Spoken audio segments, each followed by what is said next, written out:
Naam, hujambo mtazamaji na karibu katika taarifa za John Lee Samuel Brand Kenya. Iwapo ndio mara yako ya kwanza kujiunga kwenye channel hii, basi hakikisha kwamba umeweza kusubscribe ili ukaweze kuwa katika nafasi nzuri ya kuweza kupata taarifa zaidi kadri inapochipuka. Taarifa niliyokuletea hivi sasa ni kuwa Ali Kiba ametangaza tarehe rasmi ya tamasha lake la kuadhimisha miaka 20 ya safari yake kwenye mawimbi ya muziki.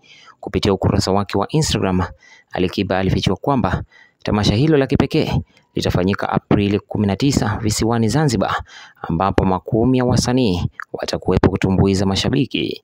Akionyesha maandalizi ya tamasha hilo, Ali Kiba alichapisha moja ya video akifanya mazoezi na live band, akisema kwamba mashabiki wataburudishwa moja kwa moja na wasanii usiku wote. Nikinukuu, "Ninajiandaa kwa miaka 20 ya Ali Kiba. Je, uko tayari?" Mwisho wa nukuu. Ali Kiba aliuliza kupitia mtandao wake wa Instagram. Baadhi ya wasanii ambao amethibitisha kualika katika mkesha huo wa kusherehekea miaka 20 kwenye muziki ni pamoja na Darasa, Whozu, Chege Chigunda, Dula Makabila miongoni mwa wengine.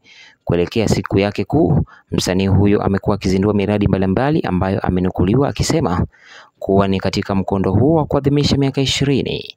Mwezi Machi mwaka jana, Ali Kiba alizindua kituo chake cha runinga Crown Media kuadhimisha miaka 20.